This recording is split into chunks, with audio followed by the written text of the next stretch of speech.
Ah, hindi nasasabi ng maayos ng spokes yung mga resibo na kliniklaim niya ngayon.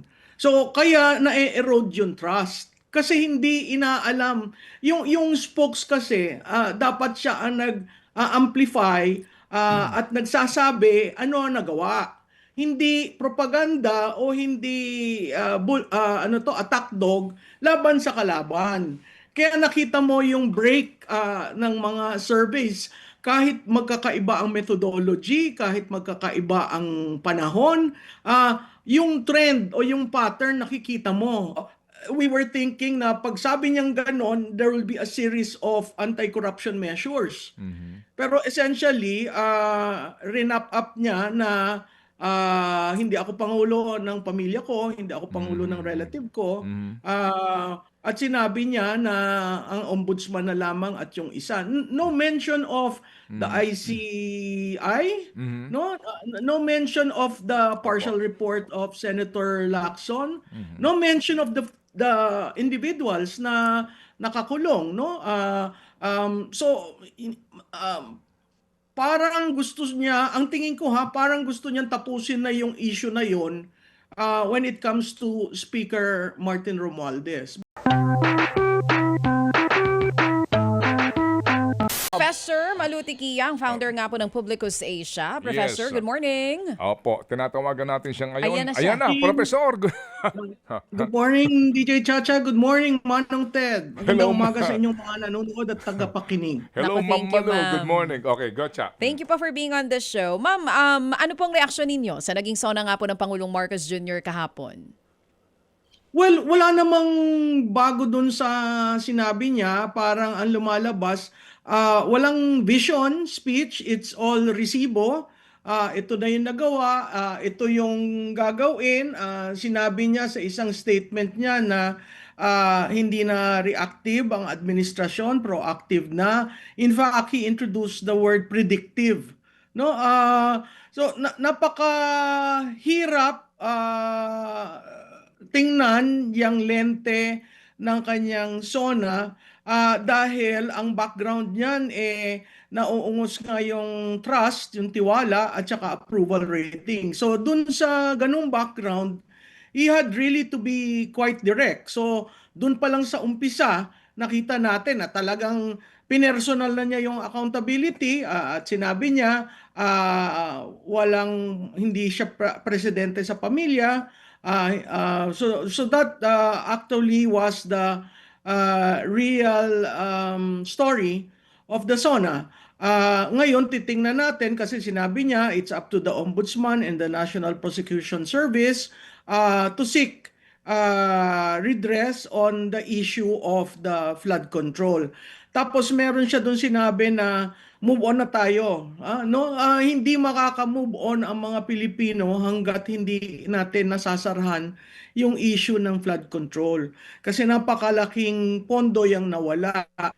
In fact, dun sa speech niya, merong contradictory kasi sinabi niya may 250 billion ang nabawi. Pero 800 million lamang ang nabalik sa treasury. So that's a low 32%, 0.32%. So kung talagang seryoso yung effort, dapat yung nabawi reflected na yon sa treasury natin, no? Pero hindi ganun ang nangyayari. Tapos sinabi nga niya na here's what I have done and I will intend to finish. So incremental yung mga nagawa na niya. Hindi kung i-compare mo yung from the first SONA to the fourth SONA na vision na may malalaking proyekto at malalaking mga salita. Ito talagang incremental lamang using yung ito ang mga nagawa ko. Pero pag titingnan mo sa magkakaroon ngayon ng fact-checking kasi dun sa education parang hindi naman daw totoo na ganon lumaki yung sweldo, nagbigay ng smart screen, ng laptop, etc. So titingnan natin yan isa-isa kahit dun sa MRT7, partial completion targeted 2027, pero ang full completion yun 2028. Dun sa adoption ng electric vehicles, sabi niya 50%. Pero adoption goal nun sa 2040. So meron siyang mga sinasabi na kailangan ma-fact check para talaga makita ano ba talaga ang nangyari. Pang-apat, siguro makita mo yung political fraction, DJ Chacha, no? Nakita natin na yung mismong kapatid ng Pangulo nagkomentaryo, hindi pumunta at nagkomentaryo at magbibigay yata ng kontrasona mamaya. So, ang kabuuan nun, merong sinabi tungkol sa corruption pero parang walang accountability na sa institusyon at kung hahabulin ang accountability, iyon ay nasa ombudsman at nasa prosecutorial arm ng DOJ. Titingnan rin natin, nakita natin sa mga iba't ibang surveys na ang number one na issue na linalagay ng tao ay corruption at saka ekonomiya. So, kung natugunan ba? Natugunan naman at may mga sinabi siya sa kanyang SONA. Pero titingnan natin nagawa ba? Kasi iba yung sinabi mo at iba yung ginawa. So, ang nakikita natin dito sa administrasyon, may trust deficit at yung execution napakabagal. So, tingnan natin kung ano mangyayari in the succeeding days. Okay, so Prof, gaya po ng iba, no, ang iniisip ay sa haba, no, salita niya ng mga umano ay nagawa na ng kanyang panunungkulan at yung detalye, no, ng mga ayuda tungkol din sa MAIFIP, etc. Bakit yung kanyang trust, no, at saka approval ratings ay sumasadsad? Parang may disconnect nga. Kayo po, ano pong inyong kaisipan doon? Nag-agree ako doon, Manong Ted, no? Talagang may disconnect kasi parang doon sa SONA, sinasabi niya na ito yung ginawa ko. Again, babalik tayo sa communication, no? Kung meron kang spokesperson na katulad ng spokesperson ngayon na hindi, dapat ito kasi mga report niya, yung resibo, sinasabi yun ng spokesperson para vision. No, ang nangyayari. Napakahalaga ng SONA, ng fifth SONA. Kasi sa fifth SONA, dito na lang siya maglalagay ng mga baitang o brick by brick kung ano ang legacy niya sa sixth SONA. No? Sa sixth SONA, pamamaalam na yon at saka pagtatahi ng nagawa. Pero itong fifth SONA, makikita mo, hindi nasasabi ng maayos ng spokes yung mga resibo na kliniklaim niya ngayon. So, kaya na-erode yung trust. Kasi hindi inaalam. Yung spokes kasi, dapat siya ang nag-amplify at nagsasabi ano ang nagawa. Hindi propaganda o hindi attack dog laban sa kalaban. Kaya nakita mo yung break ng mga surveys. Kahit magkakaiba ang methodology, kahit magkakaiba ang panahon, yung trend o yung pattern nakikita mo, dumadaos-os. So, napakahirap gawin ang mga dapat niyang gawin kung yan ay dumadaos-os. Idadagdag ko lang ito ang SONA na wala siyang sinabi na legislative agenda. Hindi direct na ino-orderan ko ang Senado, ang House of Representatives. Maganda yung pinag-uusapan nyo kanina doon sa Meralco Tama ka, Ted, hindi naman yun pwedeng just sinabi na wala na yaang System loss. kaagad mawawala. Yun ang kailangan ma-explain sa taong bayan. Maraming sinabi, may resibo, oo, pero marami rin siyang sinabi na hindi executive lang ang makakagawa. Kung titingnan mo dyan yung resibo ng Meralco, may 4 dyan na parang ginawang collection agency ang Meralco.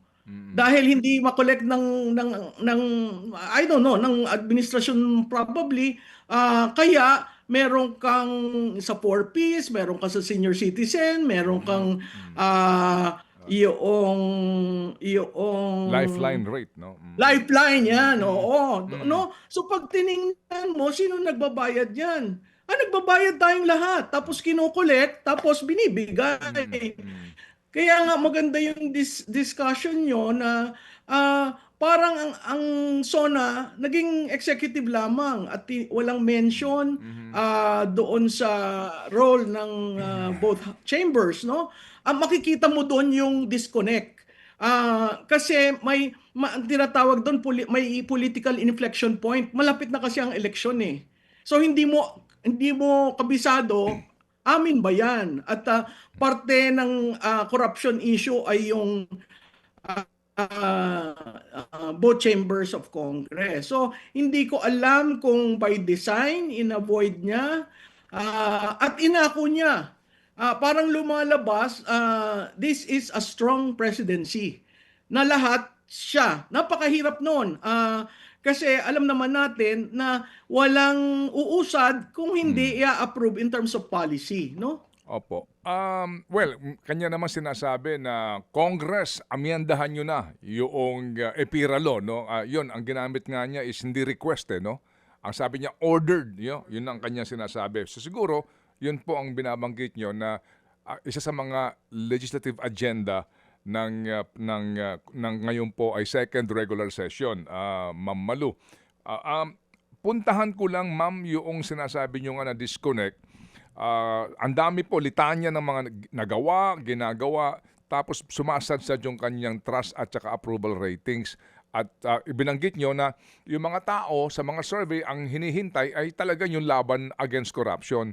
Hindi kaya din nabitin ang marami doon sa kanyang ilang linya lamang tungkol po sa flood control scandal at naghihintay talaga ang tao na actual na hindi lang isa, dalawa, tatlo, sa dami ng involved dito na talagang makitang nakakulong.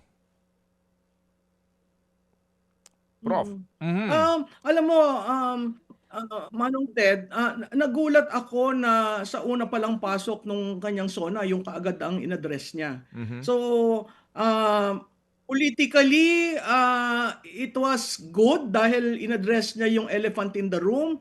Pero in terms of programmatic as well as really carrying the issue on the anti-corruption, hindi. Kasi parang ang sinabi lang niya, oo, sasagutin ko yung sa pamilya ko.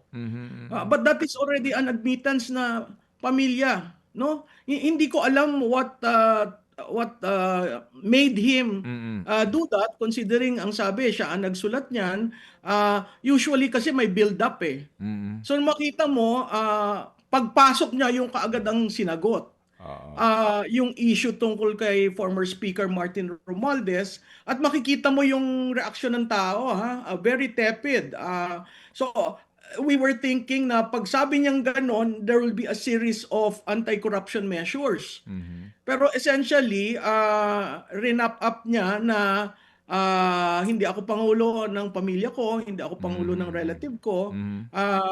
At sinabi niya na ang ombudsman na lamang at yung isa. No mention of the ICI, no mention of the partial report of Senator Lacson, no mention of the individuals na nakakulong, no?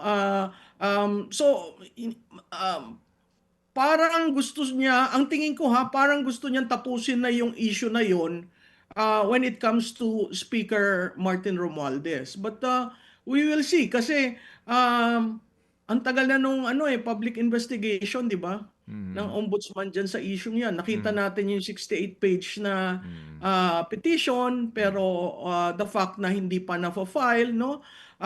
Makikita rin natin dun yung plunder at saka yung mga paglabas ng pera, pero wala pang kaso na-file. Sige po. So, ito pong remaining niya, no? Kasi ang next SONA po, last na SONA po nga na niya, no? And then less than 2 years na lang po siya.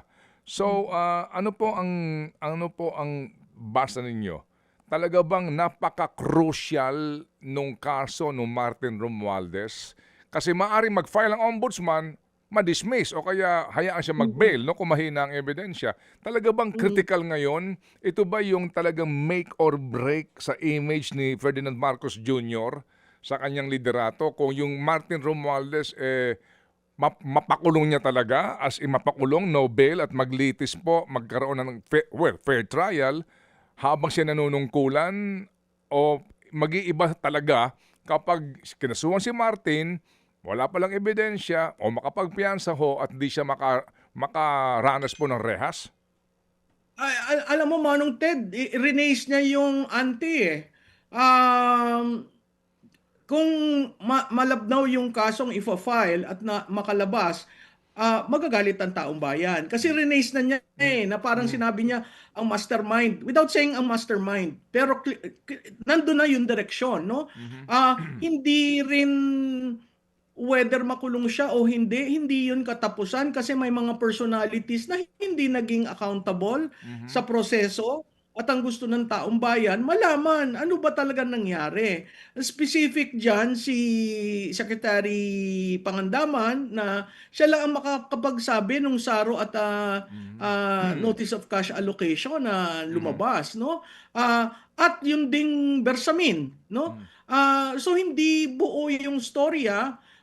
Parang gustong iwalis na sa ilalim ng rug yung ibang mga personalities. In fact, na-recycle yung iba. Pero ang pakiwari ko, ang tingin niya, it will end with Speaker Martin Romualdez. Merong isang study na ang mga tao gustong malaman anong connection ng mga naalis na nag-resign.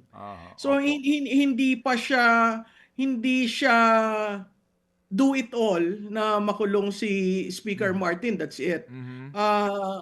Kailangan mabalik yung pondo, kailangan malaman ng taong bayan ano nangyari kasi hindi tayo makakapag-institute ng accountability measures sa budget hangga't hindi natin nalaman paano nangyari yan.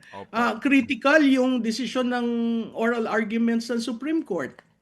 So lahat ito bubuo ng sitwasyon na ano ba talaga nangyari? Okay, so kumbaga parang precursor lang si Mr. Romualdez sa pangkalahatan kaninyo na sinasabi na inaabangan ng taong bayan. That's Okay. right. So Prof. Malu, salamat po sa inyo pong panahon na binigay po sa aming programa. Good to see you again, ma'am.